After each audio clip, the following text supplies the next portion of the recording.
Subscribe کیجئے ہمارے channel کو اور ساتھ والے بیل کو لازمی دبائیں تاکہ ہماری ہر نئی آنے والی ویڈیو کا نوٹیفیکیشن آپ کو ملتا رہے۔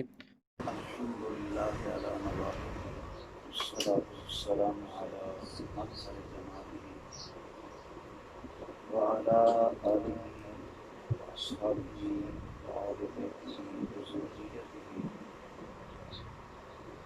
وأولیاء امتہ وعلماء اہل سنتہ اما بعد أعوذ بالله السميع العليم من الشيطان الرجيم بسم الله الرحمن الرحيم قد أفلح المؤمنون صدق الله العظيم وصدق رسوله النبي الكريم الأمين المكين المحمود الرؤوف الرحيم إن الله وملائكته يصلون على النبي یا ایھا الذین آمنوا صلوا علیہ وسلموا تسلیما۔ کوئی زبان خاموش نہ رہے جس کو میرے رب نے زبان بخشی ہے، قوت گویائی کی نعمت بخشی ہے۔ زبان خاموش نہ رہے بلکہ بآواز بلند اپنے کریم آقا کی بارگاہ میں درود شریف کا نذرانہ۔ الصلاۃ والسلام علیک یا سیدی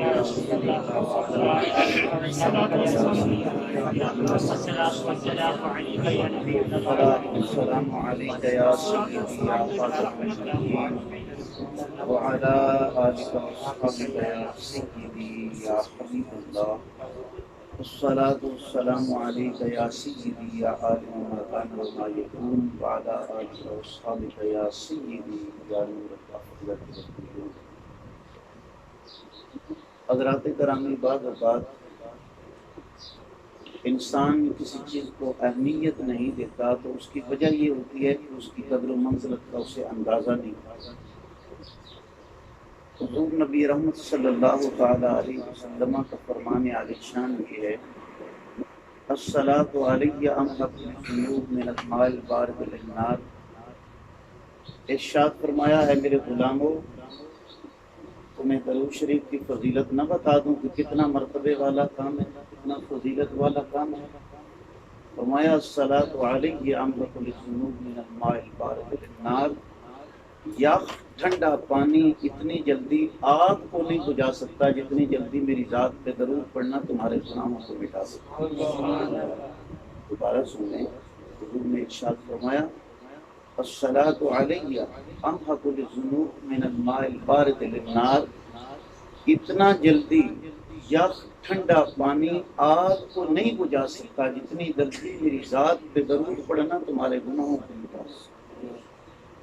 تو برادران گرامی،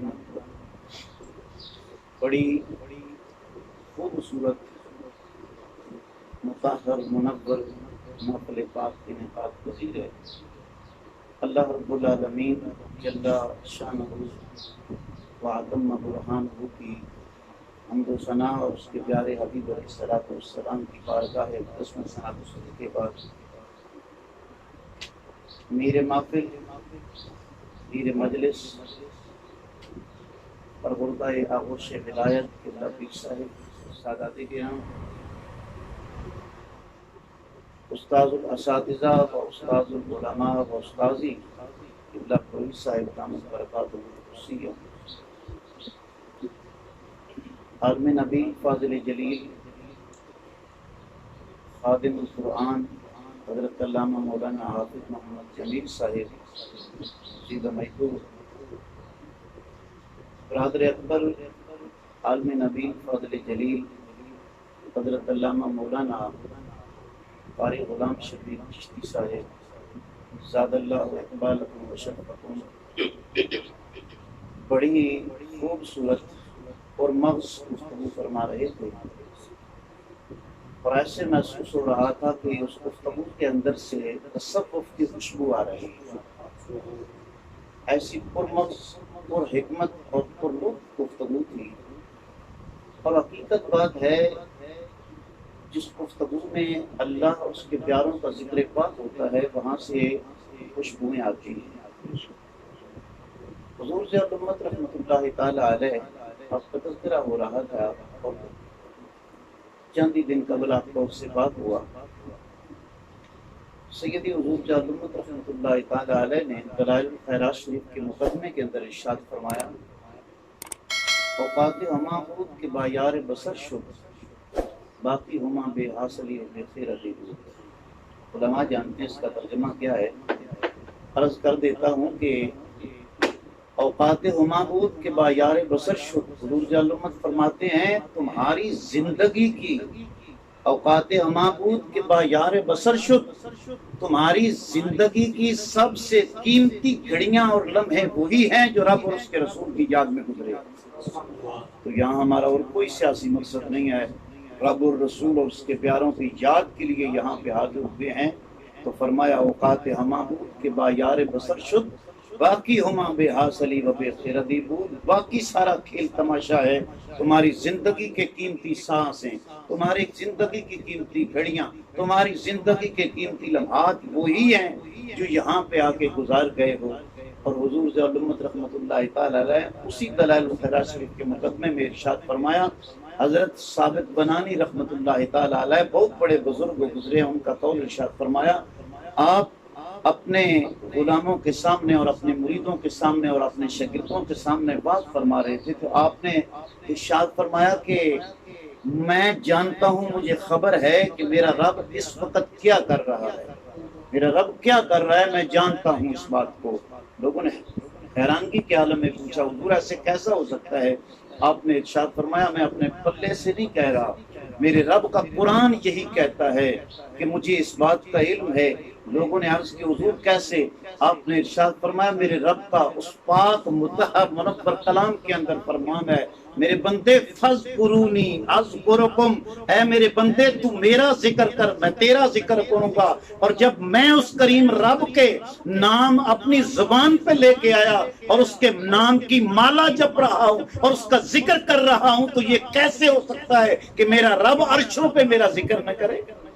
تو فرمایا فذکرونی اذکرکم، اس نیت سے رب کا ذکر کیا کرو کہ وہ رب ہمارا بھی ذکر کر رہا ہے. ہم اس جو ہے وہ محفل کے اندر اس کریم رب اور اس کے محبوب کا ذکر کر رہے ہیں تو عرشوں پہ ملائکہ کی نورانی محفل سجا کے ہمارا ذکر وہاں پہ کیا جا رہا ہے. تو برادران گرامی مرتبہ آج کا جو میرا عنوان ہے، جو موضوع ہے وہ یہ ہے کہ اللہ رب العالمین نے موت و حیات کا ایک سلسلہ قائم کیا ہے جس کے اوپر ہمارا ایمان ہے، ہمارا یقین ہے.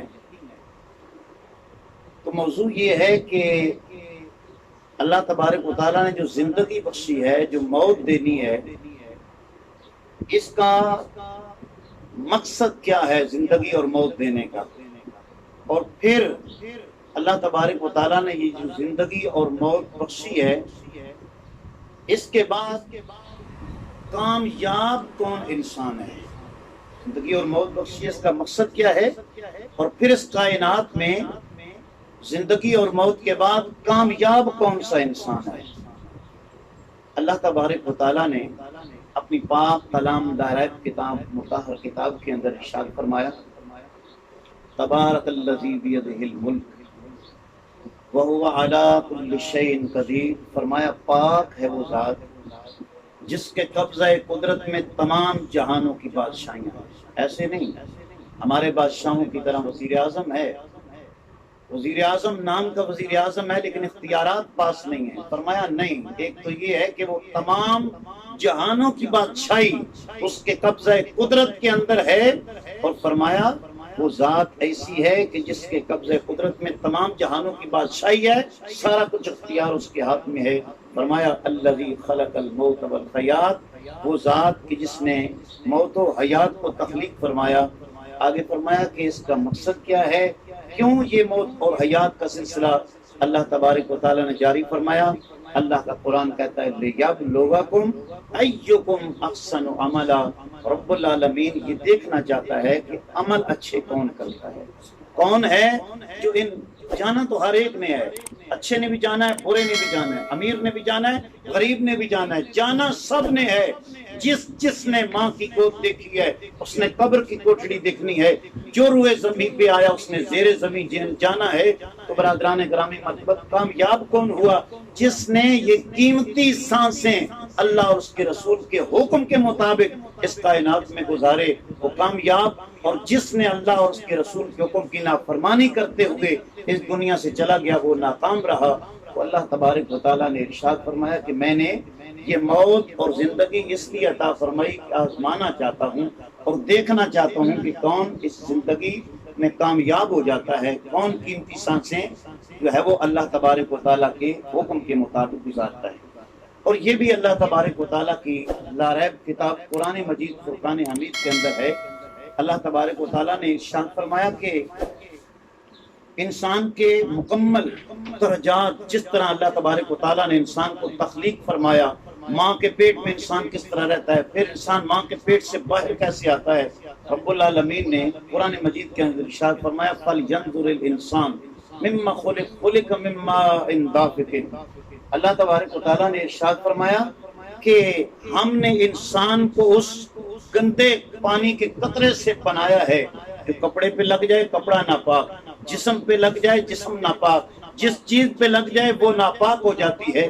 اس گندے پانی کے قطرے سے اللہ تبارک و تعالیٰ نے اس انسان کی تخلیق کی، لیکن یہ انسان پاک کیسے ہو گیا، لیکن یہ انسان مرتبے والا کیسے ہو گیا، اتنا عظیم المرتبت پاک انسان کیسے بن گیا، اور اتنا پاک انسان کہ جس کا ہاتھ اپنے ہاتھ میں لے لے اسے بھی پاک کر دے، جس پہ نگاہ ڈال دے اسے بھی پاک کر دے، اور پھر جس گلی سے گزر جائے اس گلی سے بھی خوشبوئیں آئیں اور وہ گلیاں پاک ہو جائیں۔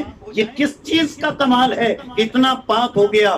اللہ تبارک و تعالیٰ کا قرآن اس بات پہ بھی گواہ ہے کہ یہ کیسے اللہ تبارک و تعالیٰ نے اس گندے پانی کے قطرے سے انسان کی تخلیق کر دی اور پھر اس کو اتنا پاک کر دیا، اتنا پاک کر دیا، کسی پہ نگاہ ڈال دے اس کے دل و دماغ کو پاک کر دے، اس کا تن بھی پاک کر دے، اس کا من بھی پاک کر دے، گلی سے گزر جائے محلہ پاک کر دے، ارے نگاہ ڈال دے اسے پاک کر دے، ارے اس جو ہے گناہگار کا ہاتھ اپنے ہاتھ میں لے اسے پاک کر دے۔ اتنی پاکی کہاں سے آ گئی؟ برادران گرامی مرتبہ ہم بڑے سمجھدار ہیں، ہم نے جو چیز بھی لینی ہے اس ہمیں مارکیٹ اور دکان میں جانا پڑے گا، ہم نے ٹائلیں لینی ہے ٹائلوں کی مارکیٹ میں جانا پڑے گا، گندم جانا ہے لینی ہے غلہ منڈی میں جانا پڑے گا، جو بھی چیز لینی ہے اس کے ڈپو میں جانا پڑے گا۔ یا اللہ یہ پاکیزگی کا، یہ طاہر ہونے کا، پاک ہونے کا یہ ڈپو کہاں پہ ہے؟ اللہ نے قرآن کے اندر اس بات کا بھی ارشاد فرمایا رب العالمین نے اپنی پاک کلام کے اندر انما یرید اللہ لیذھب عنکم الرجس اہل البیت ویطہرکم تطہیرا۔ لوگوں اللہ تبارک و تعالیٰ نے، ہم جو ہے وہ دنیا کے اندر رہتے ہیں، ہم انسان ہیں، جتنے بھی انسان ہیں اللہ تبارک و تعالیٰ نے انہیں کہا ہے کہ تم نے پلیدی کے نیڑے نہیں جانا۔ یہ ہمارے لیے حکم ہے، ہمارے لیے حکم ہے اللہ تبارک و تعالیٰ کا کہ تم نے ناپاکی کے قریب نہیں جانا، پلیدی کے نزدیک نہیں جانا۔ یہ حکم عام ہے اللہ تبارک و تعالیٰ کا، تم نے پلیدی کے نیڑے نہیں جانا، ناپاکی کے نیڑے نہیں جانا۔ قربان جائیں میرے پاک نبی کی آل بیت جن کے بارے میں میرے رب کا فرمان ہے کہ ارے لوگو، ارے پاک ہونا ہے، پاکیزہ ہونا ہے تو تمہیں اس در پہ آنا پڑے گا۔ اللہ تبارک و تعالیٰ فرماتا ہے انما یرید اللہ لیذھب عنکم الرجس اہل البیت۔ حصار اثر حصار سے ہے، علماء جانتے ہیں اللہ تبارک و تعالیٰ نے اپنے پاک نبی کی اہل بیت کے گرد دائرہ ڈال دیا ہے، سرکل لگا دیا ہے کہ خبردار ہمیں حکم ہے ناپاکی کے نیڑے نہ جاؤ، ادھر رب نے ناپاکی کو حکم دیا، میرے پاک نبی کی اہل بیت کے نیڑے نہیں جانا۔ اور فرمایا کیسے پاک کیا؟ فرمایا یرید اللہ لیذھب عنکم الرجس اہل البیت ویطہرکم تطہیرا۔ اللہ نے ایسے پاک کر دیا جیسے پاک کرنے کا حق ہے۔ تو فرمایا پاکی کہاں سے ملے گی؟ یہ پاکی وہاں سے ملے گی میرے پاک نبی کی بارگاہ سے ملے گی، میرے پاک نبی کے خاندان سے ملے گی، کیونکہ وہ ذات اتنی پاک ہے، وہ خاندان اتنا پاک ہے۔ اور پھر پاکی کے بارے میں حضرت سیدہ زہرا، صرف ایک بات کروں گا ان کے متعلق، سیدہ فاطمہ الزہرا رضی اللہ تعالی عنہا کے متعلق، کہ آپ لوگ یہ خاندان کتنا پاک ہے، آپ کو اس بات کا اندازہ ہو جائے جب بچہ پیدا ہوتا ہے 40 دن تک بچہ پیدا ہوتا ہے، ماں ناپاک ہوتی ہے، بچہ ناپاک ہوتا ہے، جس جگہ پیدا ہوتا ہے وہ جگہ ناپاک ہو جاتی ہے، لیکن قربان جائیں، ارے حدیثوں کی کتابیں اٹھائیں، سیدہ ام المومنین عائشہ صدیقہ رضی اللہ تعالیٰ عنہ آپ فرماتی ہیں جب سیدہ زہرا کی گود میں حضرت امام حسن کی ولادت ہوئی، 15 رمضان المبارک کا مقدس دن ہے، حضرت امام حسن کی ولادت ہوتی ہے اور حضرت سیدہ زہرا نے روزہ بھی رکھا ہوا ہے، اور سیدہ ام المومنین عائشہ صدیقہ فرماتی ہیں، بخاری کے اندر موجود ہے، آپ نے فرمایا کہ میں گئی ملنے کے لیے کہ جہاں بچہ پیدا ہوتا ہے یہ کیفیتیں ہوتی ہیں، آپ فرماتی ہیں میں وہاں گئی، حضرت سیدہ زہرا کا امام حسن کی ولادت بھی ہوئی لیکن آپ کا روزہ بھی نہیں ٹوٹا، ظہر کے بعد ولادت ہوئی، عصر کی نماز سیدہ زہرا نے مصلی پہ۔ اندازہ کریں کتنا گھرانہ پاک ہے۔ سیدہ زہرا سلام اللہ علیہ نے ظہر کی نماز کے بعد امام حسن کی ولادت ہوتی ہے، سیدہ زہرا کا روزہ بھی نہیں ٹوٹا، آپ نے عصر کی نماز مصلی پہ پڑھی ہے، اور یہ کون کہہ رہے ہیں؟ ام المومنین سیدہ عائشہ صدیقہ رضی اللہ تعالی عنہا آپ فرما رہی ہیں۔ تو برادران گرامی مرتبت، اللہ تبارک و تعالیٰ نے اپنے محبوب کے صدقے ناپاکوں کو پاک کیا، کتنا پاک کر دیا، اتنا پاک کر دیا کہ جہاں نگاہ ڈال دیں وہ جگہ پاک، جس کا ہاتھ اپنے ہاتھ میں لے لیں اسے پاک، جس گلی سے گزر جائے وہ گلی پاک ہو جاتی ہے۔ تو برادران گرامی مرتبت، اب دیکھنا یہ ہے کہ کن کن ہستیوں کو پاک کیا گیا۔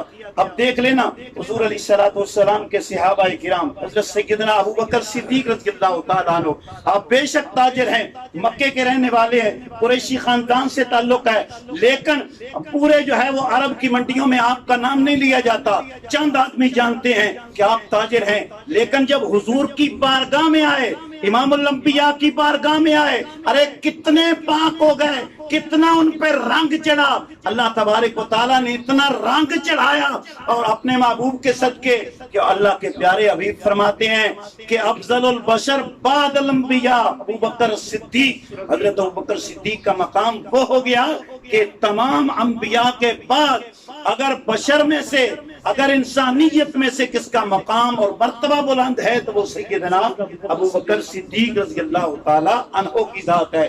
پھر حضرت سیدنا عمر فاروق رضی اللہ تعالیٰ عنہ، آپ کو لے لیں، سیدنا عمر فاروق کو کون جانتا ہے؟ عرب کے معاشرے میں آپ جو ہے وہ لوگوں کو مارتے ہیں، لوگوں کو ستاتے ہیں، سلیقہ اتنا نہیں ہے، ابھی عمر ہے، ابھی فاروق نہیں بنے، ابھی فاروق اعظم نہیں بنے، ابھی صرف عمر ہیں۔ خود عمر کہتے ہیں لوگوں مجھے 5 اونٹ چلانے کا سلیقہ نہیں تھی آتا، فلاں درخت ہے اس کے نیچے آپ نے رک کے کہا، لوگوں یہی درخت تھا جس کے نیچے میں آ کے کھیلتا، میرا باپ خطاب آتا، ارے جوتے لے کے مجھے پیٹتا، مجھے مارتا، عمر تجھے اتنا بھی سلیقہ نہیں ہے، ایک عرب کا بچہ ہو کے تجھے اونٹ چلانا نہیں آتے۔ لیکن قربان جائیں وہ وقت بھی آیا، حضرت فاروق اعظم رضی اللہ تعالیٰ عنہ وہی فاروق ہیں لیکن وہی عمر ہیں، لیکن اب فاروق اعظم بن چکے ہیں جو 20 لاکھ مربع میل کے اندر چڑی پر نہیں مارتی آپ کی اجازت کے بغیر۔ ارے انسان تو انسان رہ گئے، ارے دریائے نیل کا پانی جاری نہیں ہوتا، حضرت عمر کو خبر پہنچائی گئی جناب والا نیل جاری نہیں ہو رہا، آپ نے رخہ لکھ کے دیا، اے جو ہے وہ دریائے نیل تجھے اللہ کے پیارے حبیب کا غلام عمر کہہ رہا ہے جاری ہو جا، اب تک جاری و ساری ہے۔ زمین پہ زلزلہ آیا، حضرت عمر رضی اللہ تعالیٰ عنہ نے درہ زمین پہ مارا، ارے تیرے اوپر عمر انصاف نہیں کرتا ہے، ارے تھم جا، رک جا، زمین رک جاتی ہے۔ اب آپ اسی وقار اتنی بڑی ہستی، یہ مقام کیسے ملا؟ یہ حضور علیہ السلام کے صدقے میں ملا۔ حضرت سیدنا عثمان غنی رضی اللہ تعالیٰ عنہ بے شک تاجر ہیں لیکن اتنا مرتبہ اور مقام ابھی نہیں ہے۔ برادران گرامی مرتبت بے شک حیا کے اعلیٰ پیمانے پہ ہیں لیکن قربان جائیں، سیدنا عثمان غنی رضی اللہ تعالیٰ عنہ کو میرے نبی نے وہ مقام اور مرتبہ عطا فرمایا، لوگوں کو ایک نور نہیں ملتا۔ حضرت عثمان غنی کو اللہ کے پیارے حبیب نے ذی النورین بنا دیا، دو نوروں والا بنا دیا۔ حضرت علی المرتضیٰ رضی اللہ تعالیٰ عنہ، حضرت علی المرتضیٰ رضی اللہ تعالیٰ عنہ وہ ہستی ہیں کہ جن کے بارے میں آتا ہے کہ جب امام الانبیاء علیہ السلام نے اپنے قریبی رشتہ داروں کو دعوت دی اور بلایا تو حضرت علی المرتضیٰ رضی اللہ تعالیٰ عنہ کی ٹانگیں بدلی تھیں، آنکھیں کمزور تھیں۔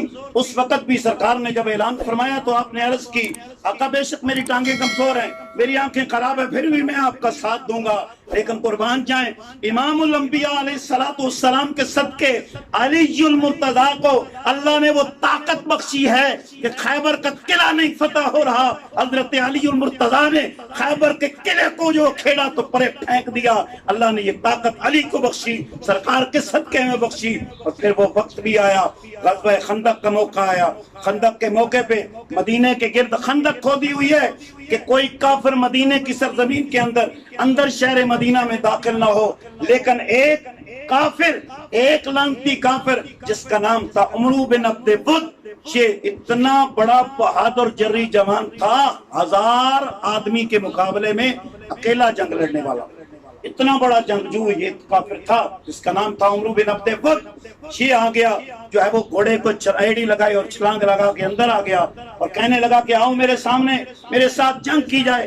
امام الانبیاء نے حضرت علی کو بھیجا، حضرت علی سامنے گئے اور بات چیت ہوئی اور وہ کہنے لگا آپ کا نام؟ آپ نے کہا میرا نام علی ہے۔ اس نے کہا تم پیچھے چلے جاؤ، کسی اور بڑے قریشی کو آنے دو، کسی بڑے کو آنے دو۔ آپ نے کہا نہیں میں نہیں آنا ہے۔ برادران گرامی مرتبت پھر جو ہے اس نے کہا تم مجھے جانتے نہیں میں کون ہوں؟ حضرت علی نے کہا بہتری اسی میں ہے، اپنی جان بچا اور واپس چلا جا۔ اس نے کہا مجھے عرب کی عورتیں تانا ماریں، ایک علی سے ڈر کے واپس آ گیا، نہیں میں لڑ کے جاؤں گا، مجھے علی پتہ نہیں میرے مقام اور مرتبے کا، میں اکیلا اتنا بڑا جنگجو، اتنا بڑا تلوار چلانے والا کہ 1000 کے مقابلے میں اکیلا لڑنے والا پہلوان، میں تجھ سے ڈر کے چلا جاؤں؟ حضرت علی المرتضیٰ نے کہا پھر کر بھاگ، اپنی جو ہے وہ زور بازو دکھا مجھے۔ اس نے جو ہے وہ اپنی جب تلوار چلائی، حضرت علی المرتضیٰ رضی اللہ تعالیٰ عنہ کے جو ہے وہ آپ کے جو ہے وہ پیشانی پہ لگی، زخم تو آ گیا، آپ نے برداشت کیا۔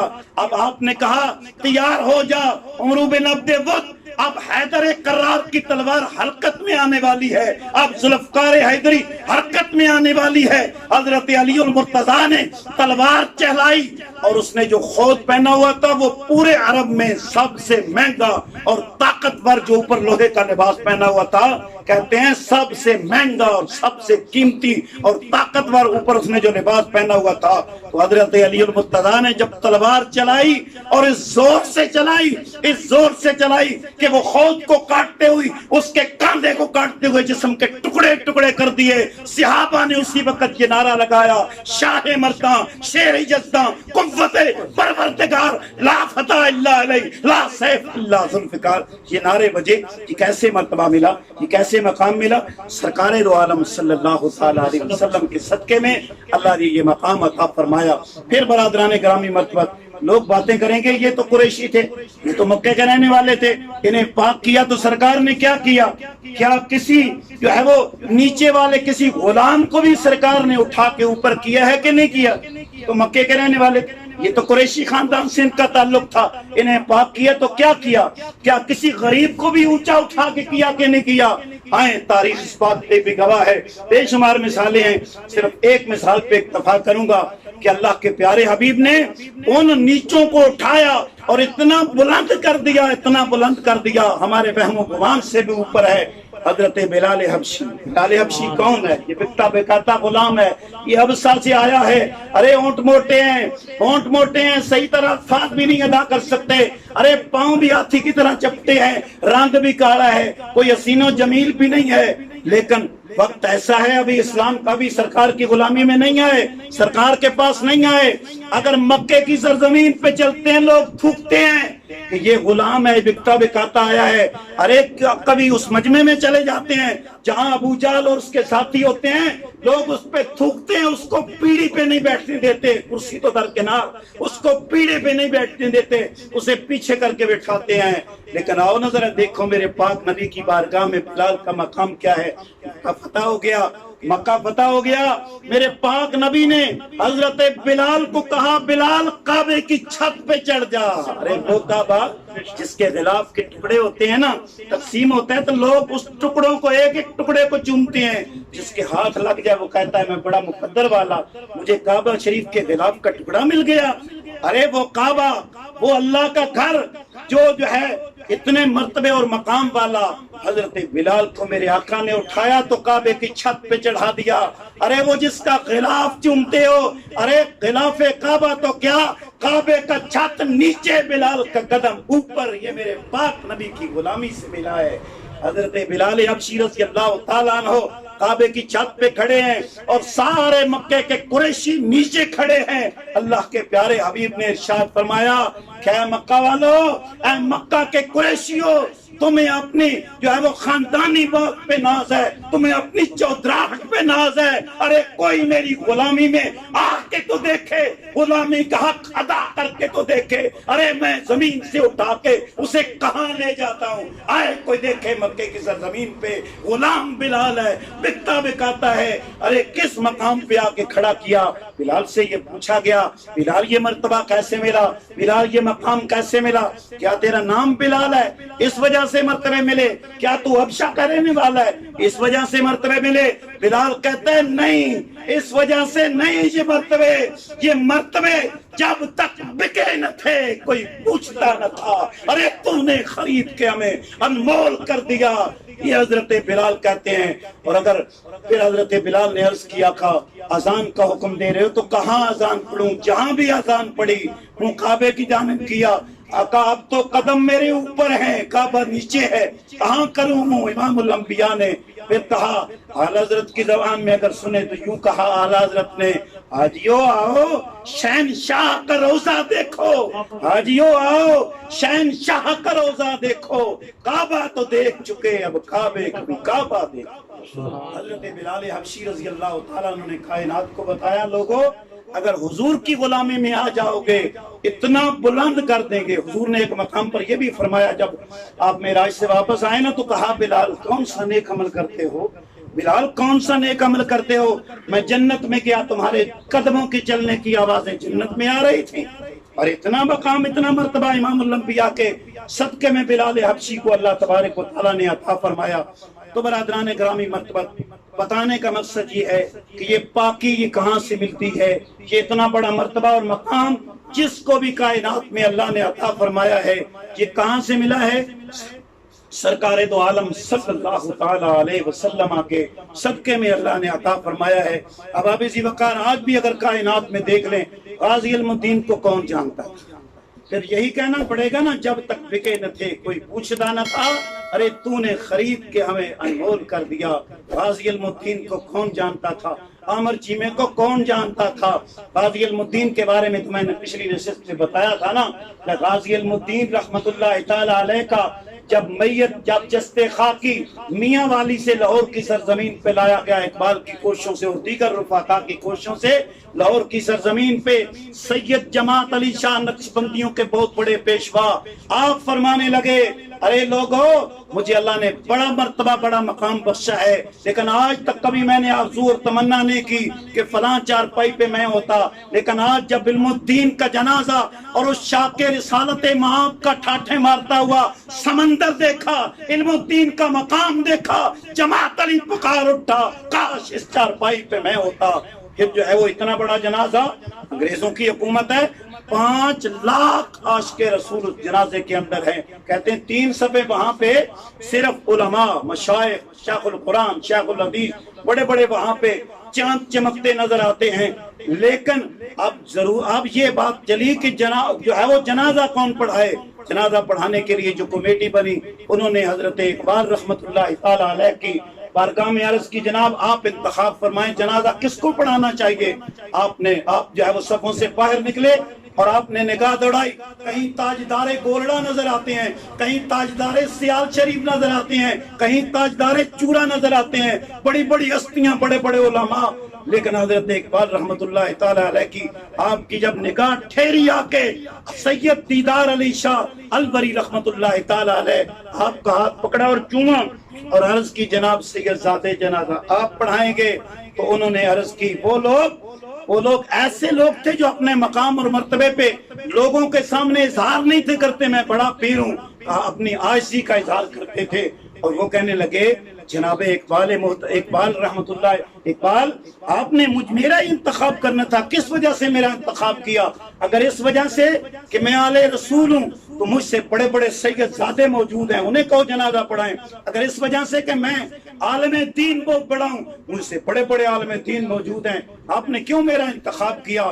اقبال نے کہا میں نے انتخاب نہ آل رسول ہونے کی وجہ سے کیا، نہ بہت بڑے عالم ہونے کی وجہ سے کیا، میں نے اس وجہ سے کیا 5 لاکھ کے مجمع کے اندر کوئی ایسا بندہ نہیں ہے جو اعلیٰ حضرت کا خلیفہ ہو جس کے سر پہ اعلیٰ حضرت نے پگڑی بندھائی ہو، لہٰذا آپ جنازہ پڑھائیں۔ کہتے ہیں آپ مصلی پہ گئے، لوگوں کو جو ہے باز و نصیحت کی اور کہا جائے نیت کر لیں، لیکن کہتے ہیں جب سید دیدار علی شاہ رحمت اللہ تعالی علیہ آپ نے نگاہ دوڑائی پہلی صف پہ تو گھس کھا کے زمین پہ گر پڑے، لوگوں نے پانی دیا، لوگوں نے تلیاں ملی، جب ہوش آیا تو پوچھا گیا اے سید دیدار علی شاہ آل نبی اولاد علی، صرف پہلی صف کی جانب آپ نے دیکھا ہی تو تھا، ہوا کیا جو گھس کھا کے زمین پہ گر پڑے؟ سید دیدار علی شاہ ارے بول کے کہتے ہیں لوگوں جب میں علم الدین کے جنازے کی پہلی صف میں دیکھا، حسنین کا نانا سیدہ زہرا کا بابا پہلی صف میں کھڑا تھا، اس لیے جب تک بکے نہ تھے کوئی پوچھتا نہ تھا، اگر تو نے خرید کے ہمیں انمول کر دیا۔